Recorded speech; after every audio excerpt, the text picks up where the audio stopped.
Hi guys, അപ്പോൾ എല്ലാവർക്കും നമസ്കാരം. അപ്പോൾ ഇന്ന് എനിക്ക് പറയാനുള്ളത് എൻ്റെ നാട്ടിലെ എൻ്റെ പ്രദേശത്ത് ഉള്ള ചില വാക്കുകൾ എങ്ങനെയാണെന്ന് നോക്കാം. ഞാൻ കാസർഗോഡ് ജില്ലക്കാരനാണ്, പക്ഷേ എന്നാൽ ഞാൻ അതൊക്കെ നാട്ടിൽ നിന്ന് വിട്ടിട്ട് ഇവിടെ എത്തി മറ്റു ജില്ലക്കാരോട് സംസാരിച്ചിട്ടാണ് ഞാൻ ഈ ഒരു പരിവായത്. അപ്പോൾ എൻ്റെ നാട്ടിലുള്ള കുറച്ച് വേർഡുകൾ ഞാൻ എങ്ങനെയാണെന്ന് നിങ്ങൾക്ക് പറഞ്ഞു തരാം. ഒന്നാമതായിട്ട് ഉള്ളത് ഒരു വാക്കാണ് നട്ടുപൊഗ്ഗി. നട്ടുപൊഗ്ഗി എന്ന് പറഞ്ഞാൽ വീട്ടിൽ ചില അമ്മമാരും കുട്ടികളോടൊക്കെ പറയും, അവർ പുറത്തൊക്കെ പോയി കളിച്ചു വളർന്ന് വൈകി വരുന്നു. അപ്പോൾ വൈകി വരുന്ന സമയത്ത് അവനെ നോക്കി അമ്മ പറയും, നീ നട്ടുപൊഗ്ഗിയാണ്, നീ ഒരു തോന്നിവാസിയാണ്, അങ്ങനെയൊക്കെ പറയുന്നതിനാണ് നട്ടുപൊഗ്ഗി എന്ന് അവന് പറയുന്നുള്ളത്. പിന്നെ രണ്ടാമതായിട്ടുള്ള ഒരു കാര്യം പൊഡ്സ് എന്ന് പറയുള്ള. പൊഡ്സ് എന്ന് പറഞ്ഞാൽ ദുർഗന്ധം, അല്ലെങ്കിൽ അങ്ങനെയാണ് ഒരു മീനിനൊക്കെ ഇതാക്കി സ്മെല്ല് ഉണ്ടെങ്കിൽ ഇങ്ങനെ കൈമണപ്പിച്ചിട്ട് ഇങ്ങനെ പറയും, ഇത് പൊഡ്സാണ്, നാറ്റമാണ്, അങ്ങനെയാണ് എന്നൊക്കെ പറയുന്നതിനെയാണ് പൊഡ്സ് എന്ന് പറയുന്നുള്ളത്. മൂന്നാമതായിട്ട് പൊഡ്സ്.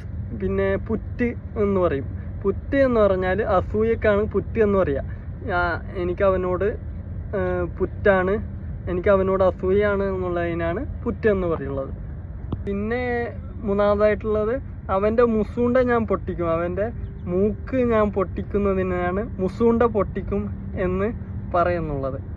പിന്നെ എന്ന് പറയുന്നത് വീട്ടിൽ കുട്ടികൾ അല്ലെങ്കിൽ ചെറിയ കുട്ടികളൊക്കെ പെണ്ണുള്ള കുട്ടികളൊക്കെ ഇങ്ങനെ പറയുന്നത് ഉപദേശിക്കുന്നത് ആണ്. ഞാൻ പറഞ്ഞതുപോലെ അനുസരിച്ച് ആ പെൺകുട്ടികളൊക്കെ ഇങ്ങനെ ഓടിച്ചാടി കളിക്കുന്നതും നമ്മൾ പറയാതെ അനുസരിക്കുന്നതും നമുക്ക് അവർക്ക് തോന്നിയ പോലെ പറയുന്ന വാക്കാണ്.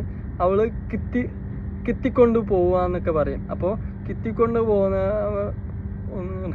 തുള്ളി പോവുക എന്നുള്ളതിനാണ് കിത്തിക്കൊണ്ടു പോവുക എന്ന് പറയുന്നുള്ളത്. പിന്നെ എന്ന് പറയുന്നുള്ളത് ജാറിയിട്ട് വീണു എന്നുള്ളതാണ്. ജാറിയിട്ട് വീണു എന്ന് പറഞ്ഞാൽ വഴുതി വീണു എന്നതിനെയാണ് ജാറിയിട്ട് വീണു എന്ന് കൊണ്ട് ഉദ്ദേശിക്കുന്നത്. പിന്നെ ലിഫ്റ്റിലൊക്കെ പോകുന്ന സമയത്ത് ഇങ്ങനെ ഞങ്ങളുടെ അവർ പറയും, 1 ഒത്തു, 2 ഒത്ത്, 3 ഒത്തു എന്നൊക്കെ പറയും. അപ്പോൾ 1 അമർത്ത്, 2 അമർത്ത് എന്നെയാണ് 1 ഒത്തു, 2 ഒത്തു എന്ന് പറയുന്നത്. വളരെ രസകരമായിട്ടുള്ളൊരു ലാംഗ്വേജും കൂടിയാണ് ഞങ്ങളുടേത്. പിന്നെ എന്ന് പറയുന്നത് ഇസാർത്തായി എന്ന് പറയും.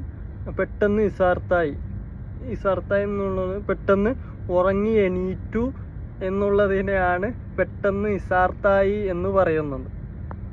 പിന്നെ എന്ന് പറയുന്നുള്ളത് അവന് മറലാണ്, അവന് വീഡിയോ ഒക്കെ ചെയ്യുന്ന അവന് ഒരു മറലാണ് എന്ന് പറയും. മറലെന്ന് പറഞ്ഞാൽ ഭ്രാന്തിനെയാണ് ഞങ്ങളവിടെ മറല് എന്ന് പറയുന്നുള്ളത്. എന്ന് പറയുന്നത് അവന് കയ്യാതായി എന്ന് പറയും. അപ്പോൾ ഒന്നുമില്ല, അവന് വയ്യാതെയാണ്, അവന് അസുഖമാണ് എന്നൊക്കെ പറയുന്നതിനെയാണ് കയ്യാതെയായി എന്നൊക്കെ പറയാം. അപ്പോൾ ഇത്രയൊക്കെയാണ്. പിന്നെ അടുത്ത പ്രാവശ്യം പുതിയൊരു വേർഡുമായിട്ട് വരാം. അതുവരേക്കും എല്ലാവർക്കും stay tune. Bye. Have a good day.